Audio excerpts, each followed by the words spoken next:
keadaan dia tak tahu pun yang datang tu ayah dia.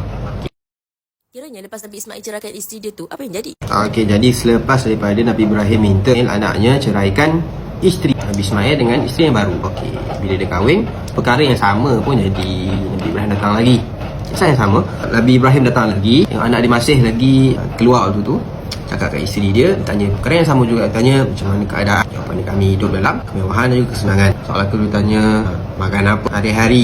Kat rumah ada daging. Dia kata kami makan daging. Dia tanya minum apa, minum air. Jadi Nabi Ibrahim terus doakan, Allah berkatilah daging dan air-air mereka. Kemudian dia kata Nabi Ibrahim cakap lagi, kirim salam kepada suamimu dan juga untuk kekal ke ambang. Kemudian pulanglah bila dah selesai Nabi Ibrahim pesan macam tu.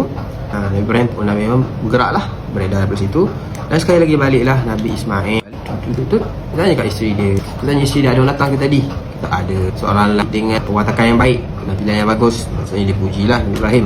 Dalam keadaan dia tak tahu pun yang datang tu ayah dia. Puji Nabi Ibrahim. Dia tanya apa dia cakap lagi. Dia tanya pasal makan apa, minum apa, kan hidup kami macam mana kan.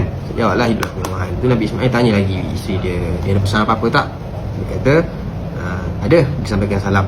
Disampaikan salam kepada engkau dan juga diminta untuk engkau kekal kat ambang pintu rumah. Kemudian barulah Nabi Ismail cakap dekat isteri dia tu, yang kau jumpa tadi tu ialah bapa-ku dan yang ambang pintu yang dimaksudkan ialah kamu. Maka dia menasihatiku dalam hubungan perkahwinan ini. Jadi apa soalan tadi? Jadi Nabi Ibrahim pulang semula ke tak pulang semula? Jadi soalan dekat sini, adakah Nabi Ibrahim datang balik? Ataupun sekali dua tu dia tengok, tak datang tak jenguk anak dia? Adakah Nabi Ibrahim datang semula? Itu kita akan jawab pada episod akan datang.